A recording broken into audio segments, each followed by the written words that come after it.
കരാറുകാരുടെ bill കുടിശ്ശിക ഉടൻ നൽകണമെന്നും വർദ്ധിപ്പിച്ച ഫീസുകളും ഫൈനുകളും പിൻവലിക്കണമെന്നും all Kerala government contractors association ആവശ്യപ്പെട്ടു. ബില്ലുകൾ മാറി നൽകാത്തതിനാൽ ചെറുകിട കോൺട്രാക്ടർമാർ പ്രതിസന്ധിയിലാണെന്നും ജില്ലാ പ്രസിഡന്റ് എം കെ ഷാജഹാൻ പറഞ്ഞു.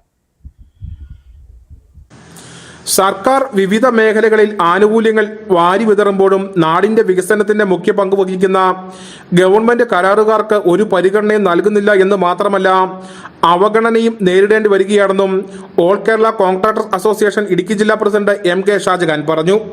നിർമ്മാണ പ്രവർത്തികളുടെ പേയ്മെന്റുകൾ മാസങ്ങളായി 10 ലക്ഷം രൂപയിൽ കൂടുതലുള്ള തുക ട്രഷറികളിൽ നിന്നും മാറിക്കിട്ടുന്നില്ല. ഇപ്പോൾ ഇതിൽ കുറഞ്ഞ തുകയും കിട്ടാത്ത അവസ്ഥയിലാണ്. ഈ സാഹചര്യത്തിൽ ഭൂരിഭാഗം കരാറുകാരുടെയും ലൈസൻസ് പുതുക്കേണ്ട സമയമാണ്.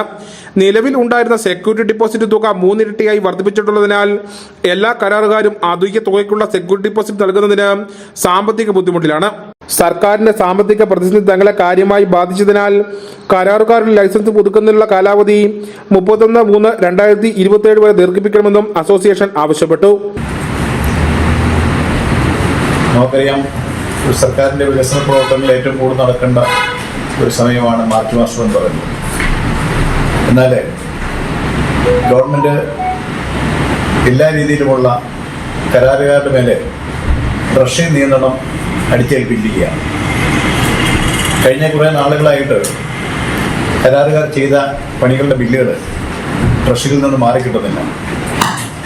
10 ലക്ഷത്തിന് മുകളിലുള്ള ഒരു പേയ്മെൻറ്റും കഴിഞ്ഞ കുറേ നാളുകളായിട്ട് ഗവൺമെന്റ് കോൺട്രാക്ടർമാർക്ക് ഏതൊരു മേഖലയിലും പ്രവൃത്തിയിൽ പ്രൊമോഷൻ ലഭിക്കുമ്പോൾ കരാർ മേഖലയിൽ നിന്നും കരാറുകാർ കൊഴിഞ്ഞു പോകുകയാണ്. പലരും രജിസ്ട്രേഷൻ ഉയർന്ന ക്ലാസ്സിൽ നിന്നും താഴ്ന്ന ക്ലാസ്സിലേക്ക് പുതുക്കി നൽകുന്നതിന് പ്രൊവിഷൻ നാളിതുവരെ നൽകിയിട്ടില്ലെന്നും അസോസിയേഷൻ ജില്ലാ പ്രസിഡന്റ് പറഞ്ഞു. ഈ സാഹചര്യത്തിൽ വളരെയധികം വർക്കുകൾ നടത്തേണ്ട സമയവും അതുപോലെ തന്നെ പൂർത്തീകരിക്കേണ്ട സമയവും ആയതിനാൽ ട്രഷറി നിയന്ത്രണം പിൻവലിച്ച കരാറുകാരുടെ പേയ്മെന്റ് നൽകുന്നതിന് അടിയന്തര നടപടി ഉണ്ടാകണമെന്നും അസോസിയേഷൻ ജില്ലാ പ്രസിഡന്റ് എം കെ ഷാജഹാൻ ആവശ്യപ്പെട്ടു. News bureau, Kattappana.